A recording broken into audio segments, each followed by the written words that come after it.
नमस्कार मित्रों, जय श्री राम। आज हम बात करने जा रहे हैं, अपना जो टॉपिक होगा कर्मफल। कर्मफल हमें भोगना पड़ेगा, चाहे इसके लिए हमें कितना ही इंतजार क्यों न करना पड़े। राशि एक अलग मैटर है, राशि जो होती है अपनी अलग मैटर है, लेकिन विश्वास अपने को कर्म पर ही करना होता है। क्योंकि राशि की अगर हम बात करें, राशियों की बात करते हैं हम अगर, तो राशि तो राम और रावण की भी एक ही थी, लेकिन नियति ने उनको जो फल था वो अलग अलग दिया था, कर्मों के अनुसार उनको फल दिया। क्योंकि श्री राम ने अच्छे कर्म किए तो उनको अच्छा फल मिला, और रावण को अपने कर्मों के अनुसार उसको फल मिला। तो कर्म फल हमें करना पड़ेगा और उसका फल हमें भोगना ही पड़ेगा।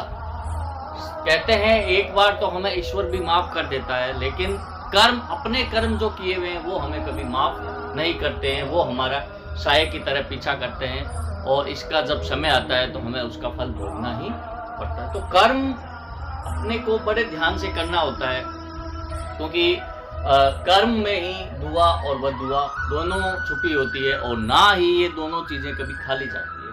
तो इसलिए कर्म करते वक्त बड़े ध्यान से करिए कि किसी का बुरा नहीं होना चाहिए, किसी का दिल नहीं दुखाना चाहिए, हमें हो सके जितने काम भलाई के करने चाहिए। तो ये अपने कर्म जो है, इसका जो हमें बेनिफिट मिलेगा वो हमें 2 गुना 4 गुना होके वापस रिटर्न में मिलता है। आज नहीं तो कल वो हमें कभी ना कभी किसी भी रूप में हमें जरूर मिलेगा। क्योंकि ये जो संसार है सारा कर्मों पे चला हुआ है। भगवान ने एक चीज अपने हाथ में नहीं ली, जिसको जैसे जो कर्म करता है उसको वैसा ही फल भोगना पड़ता है। तो भगवान ने कर्म करने की क्षमता मनुष्य को अपने खुद को दे दी, उसके माइंड उसका स्वतंत्र रखा, जैसा वो चाहता है वैसा कर सकता है।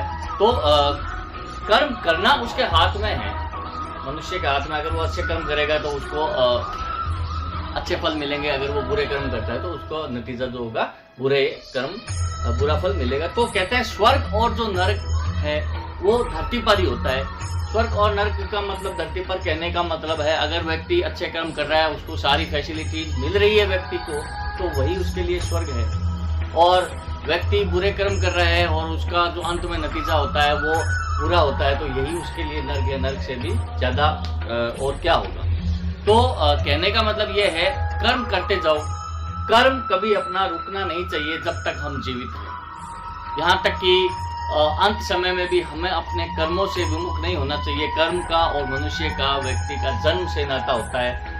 जब व्यक्ति जन्म लेता है तो कर्म भी उसके साथ में जन्म ले लेता है। तो उसको व्यक्ति को अपने सामर्थ्य के अनुसार कर्म करना चाहिए, कि देखना चाहिए कि इससे किसी को हानि तो नहीं पहुंच रही है, या मेरे फायदे के लिए, मेरे स्वार्थ के लिए किसी दूसरे का नुकसान तो नहीं हो रहा है। तो इसलिए ये जरूर ध्यान रखें कर्म करते वक्त कि किसी का नुकसान ना हो।